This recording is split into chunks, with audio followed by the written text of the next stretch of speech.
ከዚህ በፊት የሻምፒዮንስ ሊግ ዋንጫን ከባርሴሎና ጋር ባነሳንበት ወቅት ልጅ የክለቡን ባንዲራ ሜዳው ላይ ለመትከል ስትሞክር በጋራ የምንታይበት አንድ አስገራሚ ፎቶ አለ። ከፒኤስጂ ጋርም ይህንን ብናደርግ ምኞቴ ነበር። ልጅ ግን በአካል የለችም። ይህ አሰልጣኝ ሉዊስ ኤንሪኬ ከወራት በፊት ስለ ሻምፒዮንስ ሊግ ዋንጫ ፉክክሩ ተጠይቆ ሲመልስ የተናገረው ነው። በልጁ ሞትና አሟሟት የተሰማው ሐዘን ሁሌም ከፊቱ ላይ ይነበባል።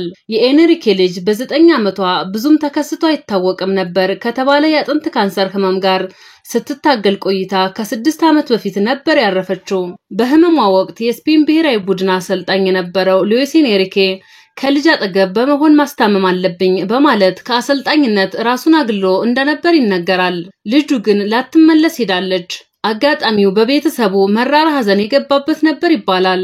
በዚህ ምክንያት ልቡ የተሰበረው ኤንሪኬ ከሜዳ ርቆ ራሱን ካረጋጋ በኋላ ታዲያ እንደገና ወደ አሰልጣኝነት ተመልሶ አሁን የፈረንሳዩ ፒኤስጂ ክለብ በታሪክ ለመጀመሪያ ጊዜ ታላቁን የአውሮፓ ሻምፒዮንስ ሊግ ዋንጫ እንዲያነሳስ ችሎታል። ሉዊስ ኤንሪኬ ኮከቤ ያለ በቅጽል ስም ይጠራት ነበር የምትባለው ልጁ ቻና ከአጠገቡ ባትሆንም የአሁኑ ዋንጫ ለእሷ መታሰቢያ ይሁንልኝ ሲል ተደምጧል። ታላቁ ሰው ባለ ታላቅ ታሪክ ባለቤት ሆኗል።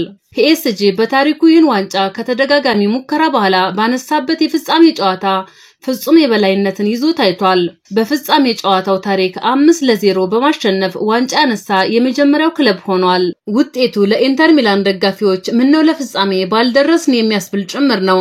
ተጫዋቾቹም ሆነ አሰልጣኙ ልቦናቸው ተፈታቶ አምሽተዋል።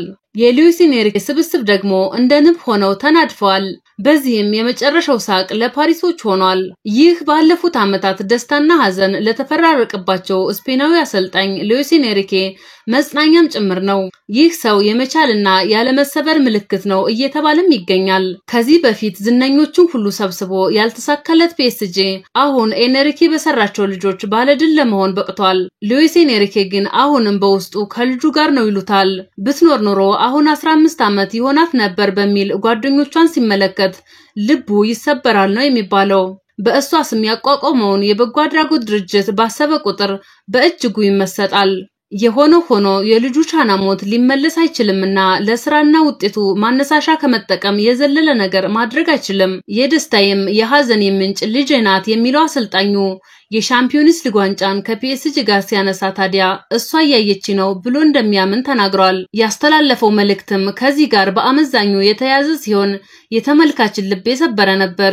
ይህ እንዳለ ሆኖ ውጤት ግን የሱ ሆናለች። ኢንተር ሚላንን በአሳማኝ ውጤት ያሸነፈውን ቡድን ባለፉት 2 ዓመታት አፍርሶ የሰራው አሰልጣኙ በፓሪስ ስሙን ከፍ ያደረገለትን ክብር አግኝቷል። ጨዋታው የተደረገበት የጀርመኑ አሊያንዝ አሬና ስቴዲየም እና በፓሪስ ከተማ የተለያዩ ስፍራዎች ደጋፊው በደስታ አቧራ ሲያጨስ ታይቷል።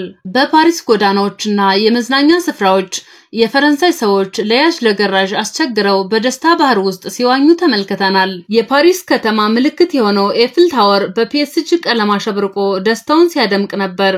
ቡድኑ ዋንጫ ማንሳቱ ብቻ ሳይሆን ገናናውን ቡድን በሰፊ የጎል ልዩነት በመርታት የወደፊት ተስፈኛ መሆኑን ጭምር ያሳየበት መሆኑ ደስታውን እጥፍ ድርብ አድርጎለታል። ፒኤስጂ በኳታር ኢንቨስትመንት ግሩፕ ባለቤትነት ከተያዘበት ጊዜ ጀምሮ ላለፉት ዓመታት ለአውሮፓ ሻምፒዮንስ ሊግ ዋንጫ ያለመታከት ሰርቷል። ርብጣ ገንዘብ በማፍሰስ የዓለም ከዋክብትን ሰብስቧል። እስካሁን ግን ለፍጻሜ ከመድረስ ውጭ ዋንጫውን መጨበጥ አልቻሉም። በዚህ ላይ ተጫዋቾች እርስ በርስ ከእኔ በላይ ላሳር በሚል ያሳዩት የነበረው አላስፈላጊ ፉክክር ለታሰበው ውጤት አለመገኘት አንድ ምክንያት ነበር ይባላል። ይሁንና አሰልጣኝ ሉዊስ ኤንሪኬ ቡድኑን ከተረከበው ጊዜ ጀምሮ ይህን መስበር ችሏል ነው የሚባለው። አሰልጣኙ አለቃችሁን የብቻ ነኝ በሚል ዝነኛ ነን የሚሉትን ተጫዋቾች አደብ በማስገዛት ስራቸው ላይ ብቻ እንዲያተኩሩ አድርጓል ይባላል። ይህም ውጤታማ አድርጓቸዋል። ክለቡን ባለ ክብር ሆኗል። በእርግጥ ፒኤስጂ የሚያወጣው ገንዘብ እጅግ የተጋነነ ነው። ክለቡ በየዓመቱ ለተጫዋቾች 668 ሚሊዮን ዩሮ ይከፍላል።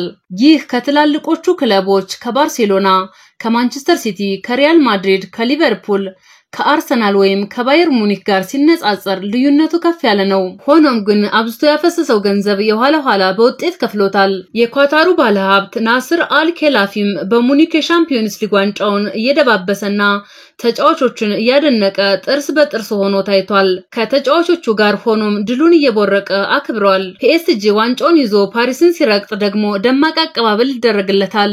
በፕሬዝዳንት ኢማኑኤል ማክሮን ትዕዛዝ ሰጭነት ለክለቡ ሉካን ቡድን የተሰናዳ ዝግጅት ስለመኖሩም ተነግሯል። አዳዲስ መረጃዎች እንዲደርሷችሁ ሰብስክራይብ እያደረጋችሁ አብራችሁን ሁኑ።